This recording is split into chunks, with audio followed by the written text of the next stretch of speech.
Sénégal bëri na ay Mbaye Ndiaye alors Momo. Sénégal bëri na Sylla tamit. waaw bëri na Sylla su ma waxee Sylla rek nga ne yow la. non boo nee Sylla. fii Abdoulaye Sylla yi nii Sylla la sant. waaw boo nee Sylla fii bi nga liir sant Sylla la sant. waaw mais boo nee Sylla fii 313 man la Grand Dakar benn Sylla la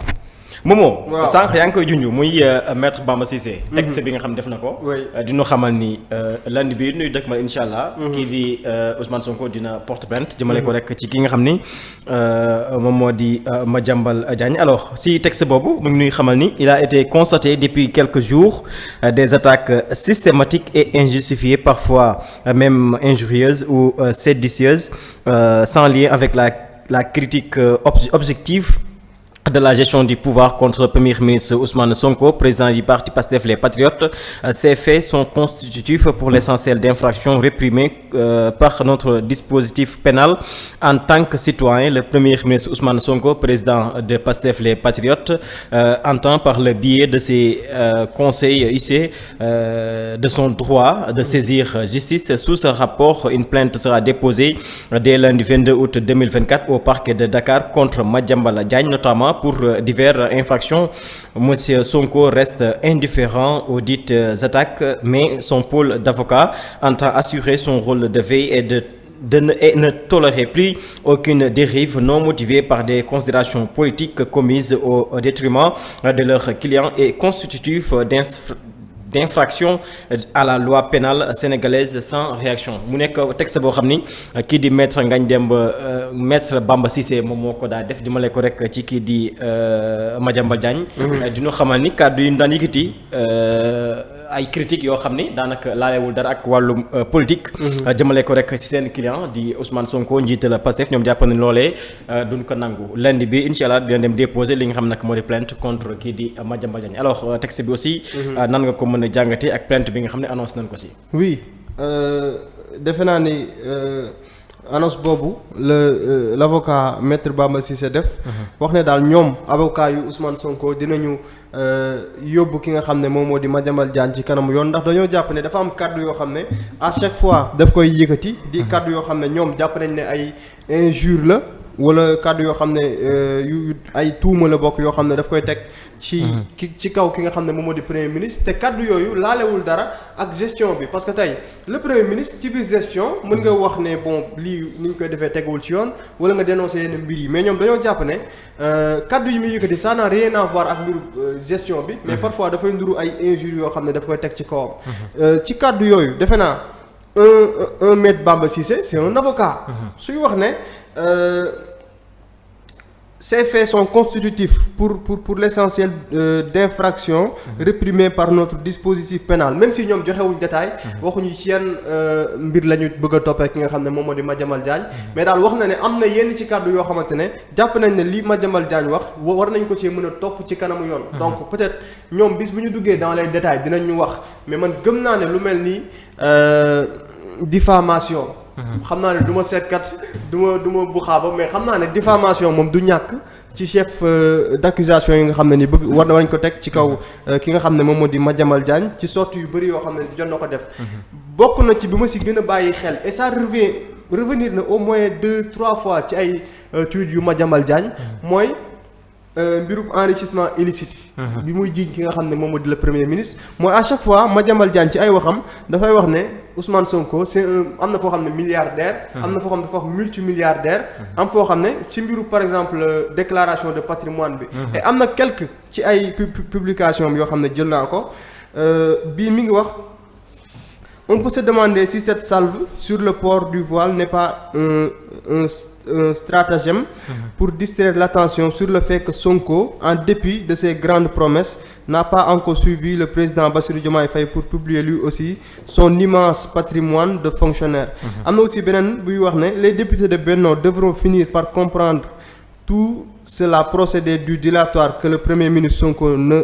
fera pas de DPG. En effet, le président Faye n'a aucune autorité sur lui pour l'obliger à aller devant les députés, encore moins lui faire publier sa déclaration de patrimoine d'un fonctionnaire multimilliardaire. Donc jàpp naa ne ci kàddu yooyu noonu moom Madiambal Diagne mi ngi affirmer que Ousmane Sonko dafa nekk un fonctionnaire multimilliardaire. si beneen coow. bu laalee ak ki nga xam ne moom moo di Mélenchon moom Madiambal Diagne mu def si ab tweet di wax ne c'est comme au Sénégal où son ami premier ministre se révèle être un fonctionnaire milliardaire au moins de 20 ans de service et sans avoir jamais été même chef de service il va continuer de cacher sa déclaration de patrimoine lui crier au voleur donc c'est-à-dire à chaque fois milliardaire boobu noonu dafay revenir à chaque fois Ousmane Sonko dafa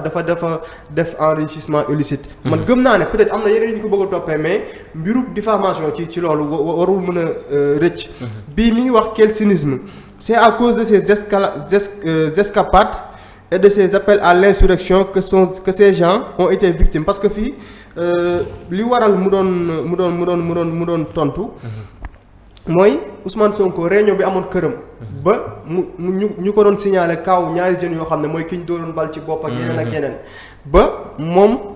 Madiambal Diagne mu jàpp ne Ousmane Sonko li muy def cynisme la parce que c'est à cause de ces escapades. et de ces appels à l'insurrection que ces gens ont été victimes et il feint absurde après avoir lâchement négocié une honteuse amnistie avec Macky Sall qui serait véritablement fait. Harakiri qui Ousmane Sonko le ferait poursuivre donc moom jàpp na ne moom Ousmane Sonko dafa négocier lâchement ak ki nga xam ne moom moo di Macky Sall ci lu jëm ci loi d'amnistie bi nga xamante ne nii moom moo am donc gëm naa ne daal bëri na kàddu yoo xamante ne nii moom yëkkati na ko mais quelques yoo xam ne jàpp naa ne war nañ cee mën a sukkandiku ci plainte bi nga xam ne moom la ñu war a def et puis dinañu xam fan la mbir yi di mujjee ñoom ñi nga xamante ne ñoom ñoo war a def plainte bi et puis c'est les avocats réew mi moom gëm naa ne yoon day doxal yoon mais gëm naa ne pool d'avocats wu Ousmane Sonko xajul si nit parce que li fi ma teg mooy marathon judiciaire bi fi jaar ak conditions yu compliquées yi fi amoon ce pôle d'avocat bi nga xam ne moom moo géré loolu tey jii ba combat yu bëri ñu am seen ndam pôle d'avocat boobu bu waree constitué pour jàkkaarloo ak benn nit gisuma la mbaaw donc pour man loolu moom dina nekk lu xaw a compliqué pour ki nga xam ne moom moo di Madiambal Diagne mais ñoom bu ñu génnaatee des sorties ils vont nous dire lan lañ koy toppee ak lan la ñuy motiver yan chef d'accusation la ñuy toppee Madiambal ak yan kàddu la yëkkati yoo xam ne jàpp nañ ne waroon nañ ko si mën a topp mais réponse ak lan mooy injure gi nga xam ne nii moom la def mais réponse bi nga xam ne Madiambal def na ko di ñu xamal ne aussi cela a tout l'air d'une dénonciation calomnieuse contre ma personne dans un état de droit ça sera plainte contre plainte même si je n'oublie pas que lors de la journée sociale Ousmane Sonko dit nettoyer la justice des mauvais magistrats et nommer de bons magistrats pour lancer des poursuites. moom jàpp na ni mbir mi dañ koy def pour gàkkal li nga xam ne nag moom moo di diram waaye aussi plainte contre plainte lay doon nan nga jàngate aussi réponse bi Madiambal Diagne def. c'est des citoyens Ousmane Sonko c'est un citoyen. ay avocats am nañ droit. nekkat kii dafa yëkkati ay kàddu yoo xam ne yenn yi dafa nduru injure teg ko ci kaw sunu client donc dinañ porter plainte moom aussi c'est un Sénégalais bu jàppee ne moom aussi am na lu mu war a mën a toppee Ousmane Sonko il a le droit mu def plainte léegi nag yoon moom mooy tranché et puis comme on a ces gens là yi nga xam ne moom ñoom lañ mujj tabb on verra fan la mbir yi di mujjee ak atte yi nga xamante ne war nañ koo teg te defe naa ne damay ragal nga xëy suba plainte yi commencé takkar naa si parce qu'il y a eu tellement de gens yoo xam ne am nañ lu leen naqari bëgg nañ koo faj mais ce sont toujours dit mooy réconciliation ci askan wi ak justice bi ñu doon wax mooy am na ñoo xam ne tey am na ñu leen tooñ xam nañ ne ñoom ñoo nekk si dëgg mais ils sont toujours dit que man justice bii ma gis ne de saa bu ma fa demee man du ma fa am ndam mooy réew mi dafa amoon ñoo xamante ne nii du ñu am yoon ci kanamu justice am ñoo xamante ne même bu ñu la tooñee ci kanamu justice ñoom ñooy am yoon donc loolu moom mooy importance su conseil supérieur de la magistrature bi am démb ak dogal yi fa jóge on espère que bis ni ki tey wala ci jamono bi ñu toll nii dina am justice boo xamante ne dina changer complètement xar kanam ba képp ku fa dem nga bokk ci Ousmane Sonko nga bokk ci Bassirou Diomaye Faye nga bokk Pastef ak c'est pas ce qui est important l'essentiel mooy ñaari sénégalais bu ñu jotee ñu gëm ne kat rendre nañ justice boo xamante ne nii ki nga xam ne moom moo tooñ teg nañ ko ci yoon et je pense que loolu la sénégalais yi di xaar. alors très bien Thioune yow aussi ana ban jàng woon def jëmale ko ci plainte bi. waaw lu ndaw te bëriwul. njoxtu na ne dañ koo tooñ wala danoo tooñ clientam am droit porte plainte et ki ñu wax ne dañ lay porte plainte moom nee na moom tamit day porte plainte parce que liñ koy waxal noonu da koy tuddee dénonciation calomnieuse donc loolu je pense que man amul ci commentaire yu bëri lu ma ciy def quand deux Sénégalais kii jàpp ne dañ maa tooñ yoon moo la ne demal porte plainte wax ci jëru muy bëri c'est-à-dire que lu ñuy wax fii yëpp jaru ko man si laa tooñ na ma damay dem porte plainte mais du ma wër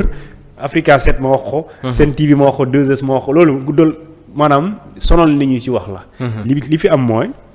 si les avocats de Ousmane Sonko jàpp nañ ne Madiambal Diagne dafay tooñ jamono fan yii. Ousmane Sonko di ko waxal loo xamante ni rafetul di ko accuser di ko sosal. yomb na bindal benn plainte nga déposer ko ci bureau procureur bi nga xamante ni mooy bu bees bi. Ibrahima Ndoye moo fa ne. nga déposer ko kooku def liggéeyam jeex na Madiambal Diagne ne jàpp na ne lii ngeen di wax nii da ngeen may. Dénoncer da ngay def ce qu'on appelle une dénonciation calomnieuse. moom tamit na bind plainte yónnee avocat am ñu déposé ci ndànk ci bureau ki nga xamante moom mooy Ibrahima Ndoye mu gérer mbir mi léegi nag ku tooñ ñu jox ko dëgg ku tooñ plutôt ñu àtte ko ku jox ku nekk ci dëgg ñu jox ko dëgg li ci des yëpp. ñu Sénégalais li ñu war a waxtaane mooy économie dëkk fi daa métti Sénégalais na war a am lu ñu fu ñu téye ëpp solo ay Madiambal Diagne ay jaar na fii jaar na la loolu amul solo xam lu am solo économie bi naata Sénégal fan lañ toll fu ñu jëm lan lañuy fexe ba nit ñi am liggéey lan la ñuy fexe kër yi nga xamante ne dañoo am jafe-jafe génnee xaaye pour jënd njaboot gi di dundee ñu fexe ba nan lañ koy amee loolu moo ëpp solo mais tey wax fi Madiambal du tax sa poste bi am dara li bi tax muy am mooy ñu créer ce qu'on appelle des richesses et richesses yooyu mooy créer ce qu'on appelle des conditions de vie favorables. Exactement. Très important. Merci beaucoup Thione merci beaucoup Momo di leen jaajëfal bu baax a baax macha allah waxtaan bi amoon na solo trop waaye aussi jaajëfal mbokku